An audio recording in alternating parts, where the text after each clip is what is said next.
Hello students, good morning students.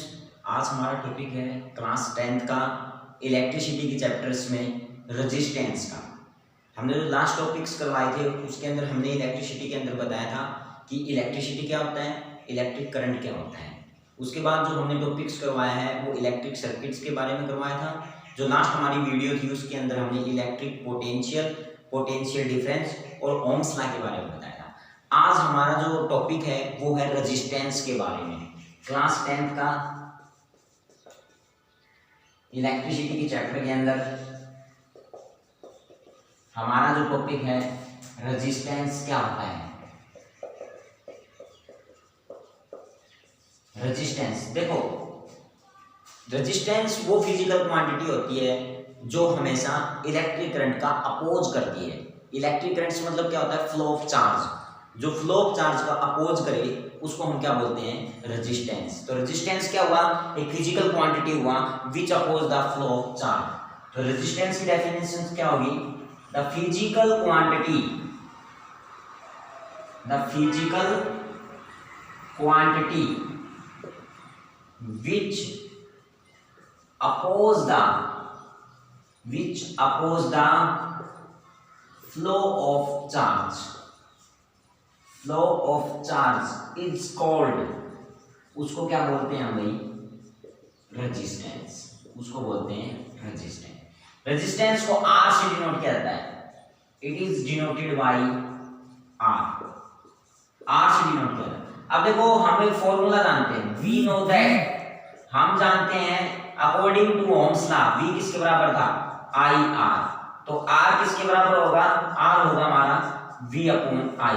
तो इसके according, इस फॉर्मूले के अकॉर्डिंग हमारे पास एक और डेफिनेशन हो गई, क्या, जो रेजिस्टेंस हुआ वो क्या हुआ, एक रेशियो हुआ।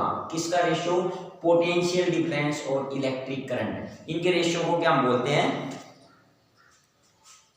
रेजिस्टेंस। तो रेजिस्टेंस की दूसरी डेफिनेशंस क्या हुई हमारे पास, क्या लिखेंगे, it is defined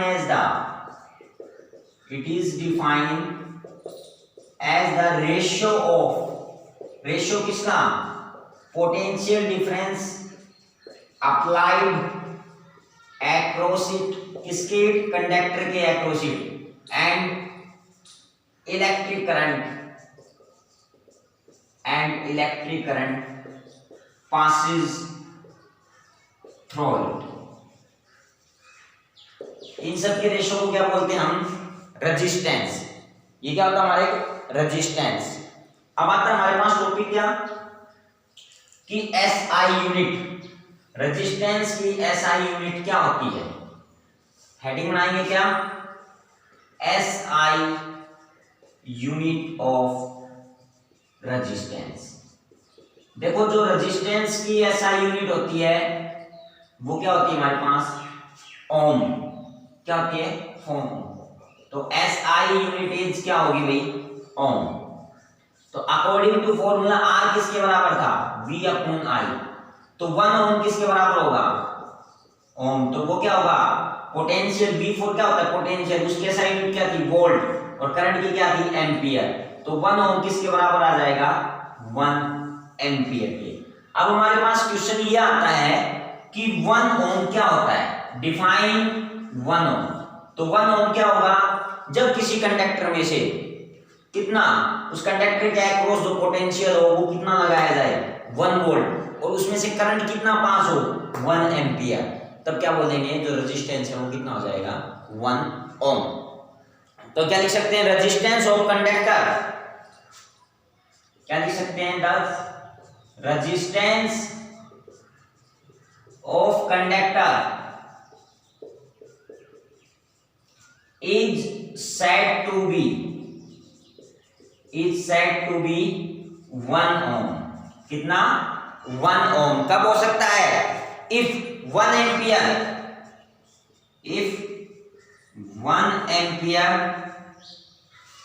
is current passes through it, इसमें से कितना करंट पास हो जाए हमारे पास, 1 एम्पियर अगर करंट पास हो, और क्या, when पोटेंशियल डिफरेंस कितना 1 वोल्ट, 1 वोल्ट अप्लाई करे, किसके अक्रॉस करे, कंडक्टर के across, when potential difference is 1 volt applied across it, इसके अक्रॉस कितना अप्लाइड किया है, 1 वोल्ट पोटेंशियल अप्लाइड करे, तब क्या बोल सकते हैं, resistance is said to be 1 ohm, right. ये था रेजिस्टेंस के बारे में।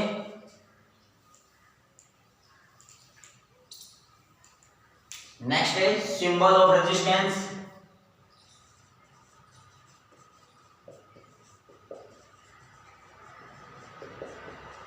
रेजिस्टेंस का जो सिंबल होता है वो इस प्रकार से होता है, इसको बोलते हैं दैट इज फिक्स सिंबल या फिक्स रेजिस्टेंस।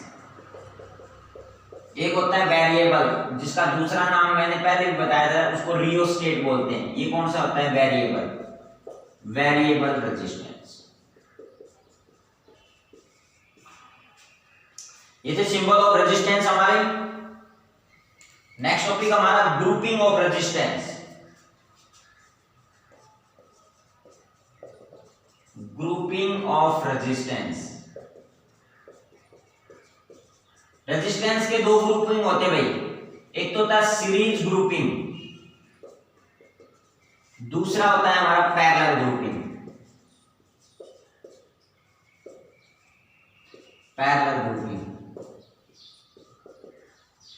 सबसे पहले करेंगे क्या, सीरीज ग्रुपिंग। सीरीज ग्रुपिंग क्या होता है, जब दो या दो से अधिक रेजिस्टेंस क्या हो, एंड टू एंड कनेक्ट हो। एंड टू एंड का मतलब है एक रेजिस्टेंस ये मान लिया, एक रेजिस्टेंस ये मान लिया, एक रेजिस्टेंस ये मान लिया। जब एक रेजिस्टेंस का एंड दूसरे रेजिस्टेंस के एंड से और दूसरे का एंड तीसरे के एंड से कनेक्ट हो, तब हम क्या बोल सकते हैं, वो रेजिस्टेंस किसके अंदर कनेक्ट है, सीरीज ग्रुपिंग के अंदर। तो ये किसके अंदर है, सीरीज ग्रुपिंग के अंदर। हमने क्या किया, एक पोटेंशियल इनके अक्रॉस अप्लाई कर दिया और उनमें से क्या करंट पास कर दिया, ये K है ये B है, और उनमें से करंट कितना पास कर दिया, I।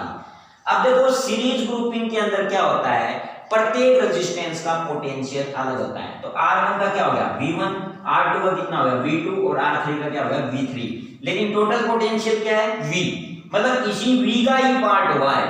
जितने भी रेजिस्टेंस होगा वो V अलग अलग डिवाइड हो जाएगा।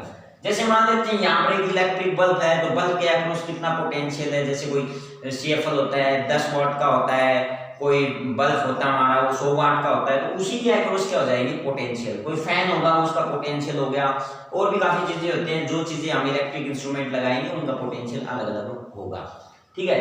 तो अब इसकी डेफिनेशन क्या होगी, सीरीज ग्रुपिंग क्या होगा, तो क्या लिखेंगे, when two or more resistance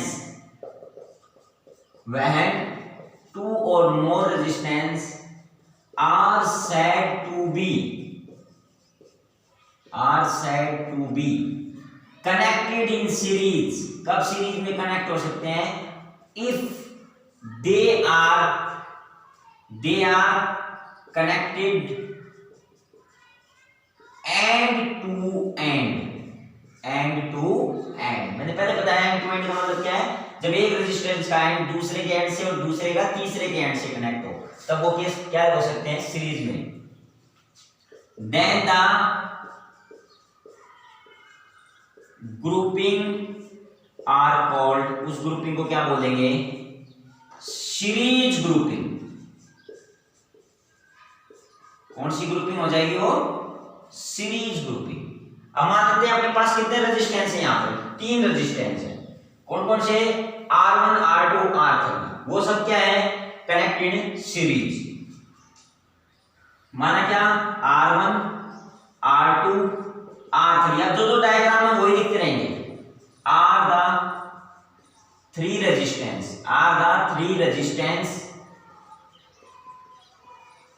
which are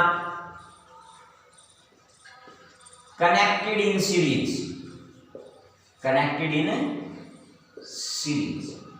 V1 V2 और V3 क्या है, R पोटेंशियल डिफरेंस है, अप्लाइड किसके, अप्लाइड अक्रॉस द रेजिस्टेंस, कौन कौन से रेजिस्टेंस के भाई, across the resistances R1, R2 and R3।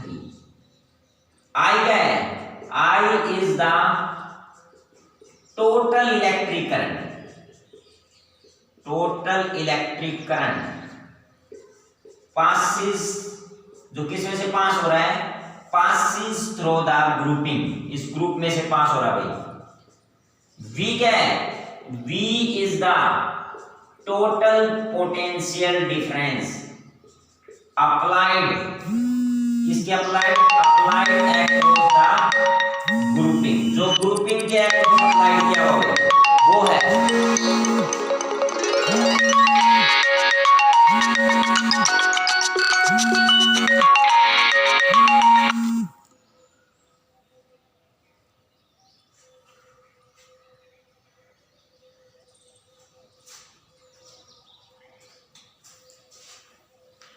अब क्या करेंगे, अब देखो इस डायग्राम के अनुसार हमारे पास टोटल पोटेंशियल क्या है, V, और V में क्या हो रहा है, तीन पार्टों में डिवाइड हो रहा है, V1, V2 और V3। तो अब देखो नाउ टोटल में किसके बराबर है, V1 plus V2 plus V3, equation number first.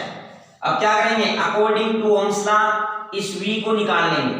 हमारे पास डायग्राम क्या था, इस प्रकार से था,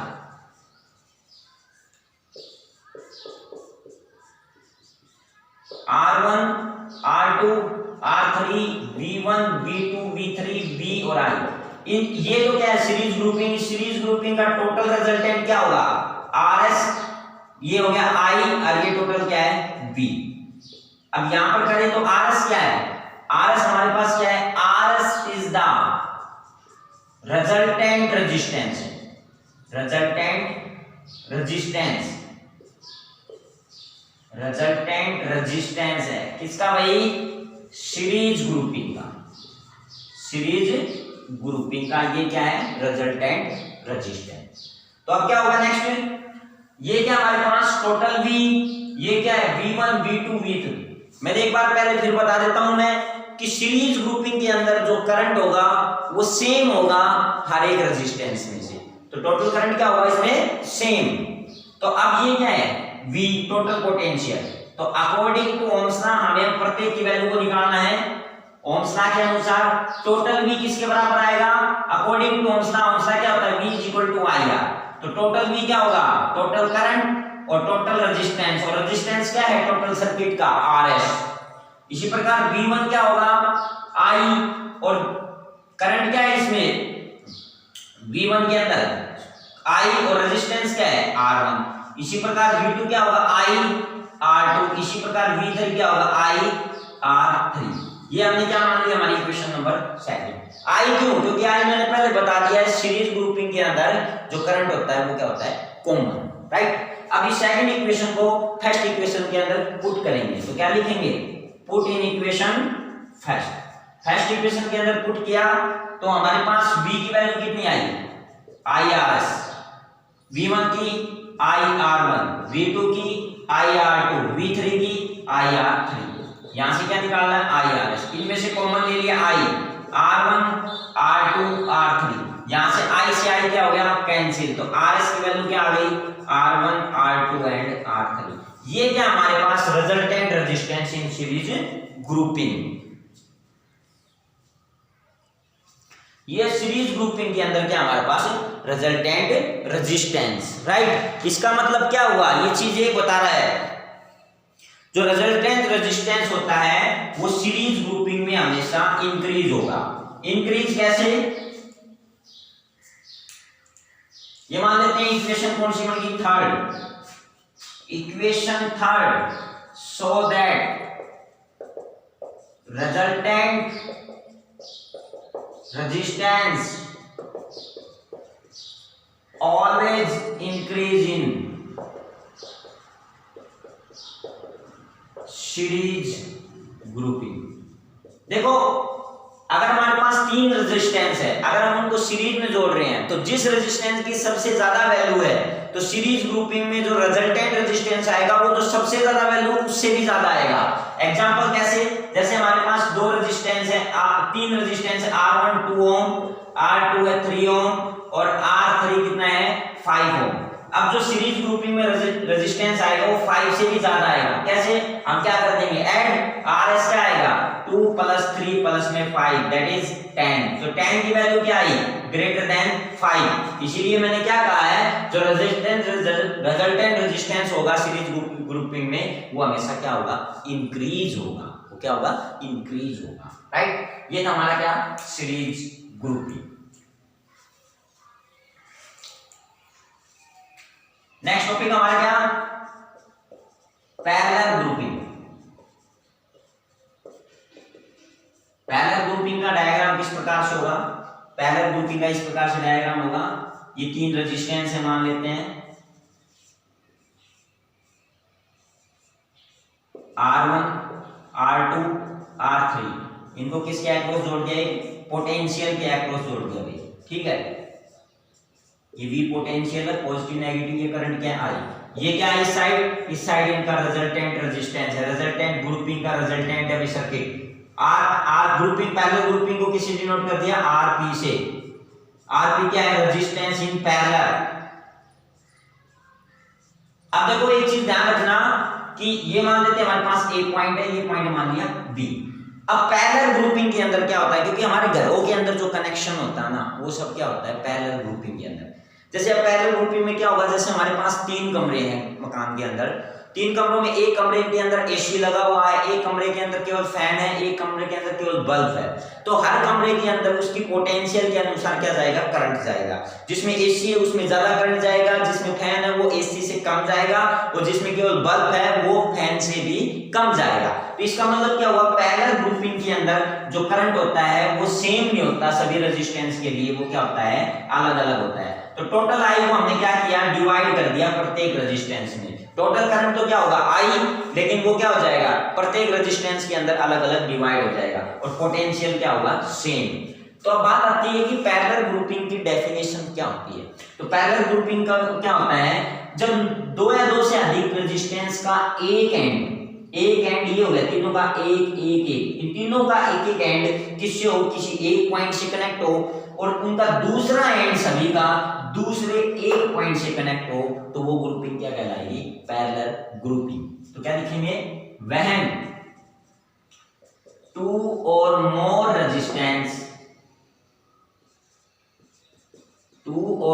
resistance are said to be connected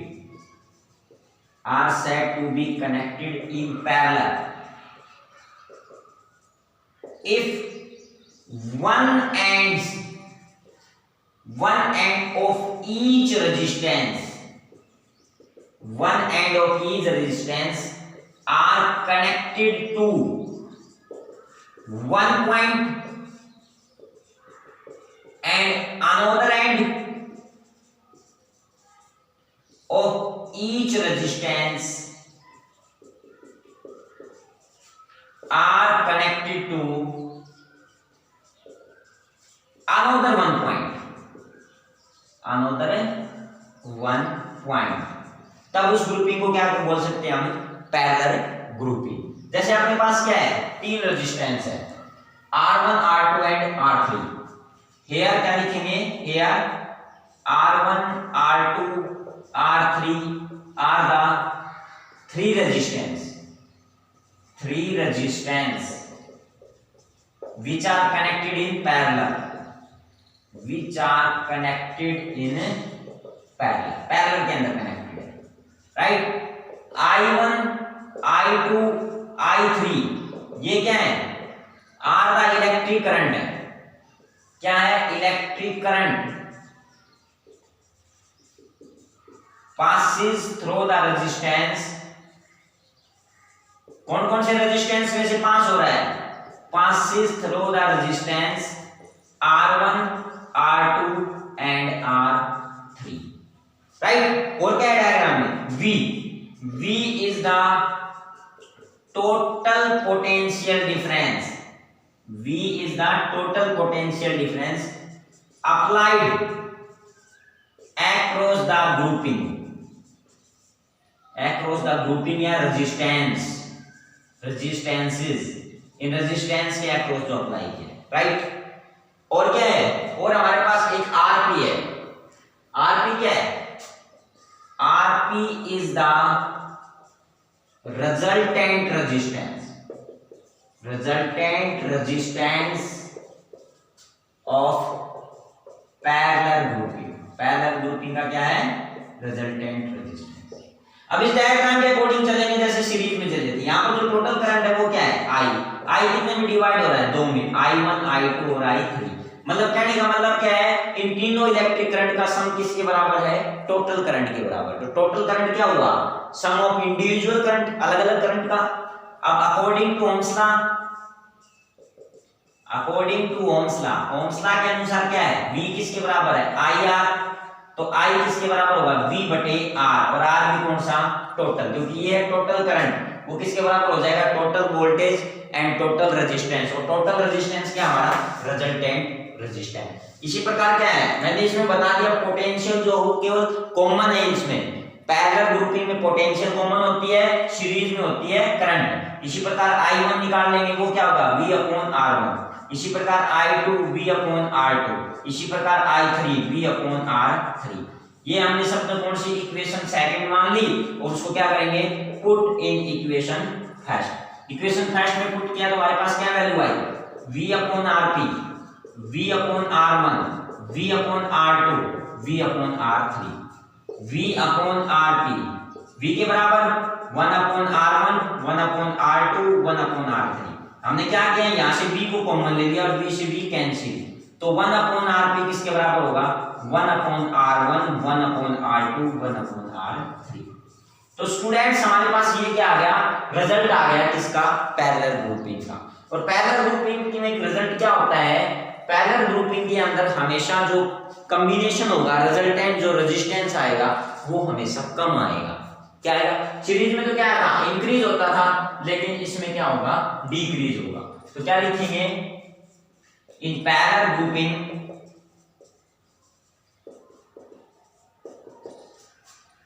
the resultant resistance always decreases, always decreases। कितना डिक्रीज? जितने हमारे पास रेजिस्टेंस हैं, जैसे हमने 3 रेजिस्टेंस कनेक्ट किए थे, तीनों रेजिस्टेंस में से जिसकी वैल्यू कम होगी ना, वो जो रिजल्टेंट आएगा ना, उस कम वैल्यू से भी बिल्कुल कम आएगा। ठीक है? कैसे? तीन रेजिस्टेंस मान लिया, एक R1 मान लिया 3 ओम, R2 मान लिया अपने पास 6 ओम, और R3 मान लिया 9 ओम। तो इनको पैरेलल में कनेक्ट करते हैं, तो 1/Rp, 1/R1, 1/R2, 1/R3, right. अब जो हमारा रिजल्ट आएगा ना, वो देख लेना, वो 3 से भी कम आएगा। कैसे? 1/Rp, 1/3, 1/6, 1/9। एलसीएम ले लिया 18, यहाँ पे कितना है? 6, यहाँ पे 3 और यहाँ पे आया 2, तो कितना हो गया? 11/18। 1/Rp आया 11/18, Rp क्या आएगा? 18/11। तो अगर इसको सोल्व करेंगे तो ये 1 पॉइंट समथिंग वैल्यू आई। तो 1 पॉइंट समथिंग वैल्यू क्या है? 3 से कम होती है। तो इसीलिए क्या बोलते हैं, जो पैरेलल ग्रुपिंग के अंदर जो रिजल्टेंट रेजिस्टेंस आएगा वो हमेशा कम आएगा। किससे कम आएगा? जितने भी रेजिस्टेंस है, जिनमें से जिस रेजिस्टेंस की वैल्यू सबसे कम है, उस वैल्यू से भी क्या आएगा? कम आएगा। तो स्टूडेंट्स, ये हमारे टॉपिक थे। रेजिस्टेंस क्या होता है, रेजिस्टेंस की डेफिनेशंस बताई है, एसआई यूनिट बताई है, उसके बाद हमने बताया है ग्रुपिंग ऑफ रेजिस्टेंस। तो हमारा ये था रेजिस्टेंस का चैप्टर। तो प्लीज स्टूडेंट इसको अच्छे से समझो। अगर कोई कमी है या आपको कोई टॉपिक समझ में ना आए तो प्लीज कमेंट करो, और हमारे चैनल्स को बार बार आप शेयर करते रहो प्लीज, और चैनल्स को देखो, सब्सक्राइब करवाओ। और आपकी जो भी प्रॉब्लम है, जिस भी सब्जेक्ट में है, आपको जिस सब्जेक्ट का मतलब अच्छे से समझ में नहीं आ रहा, हम उसी सब्जेक्ट के आपको पढ़ाएंगे उसके बारे में। तो प्लीज आप कोऑपरेट करो स्टूडेंट। Okay, thank you.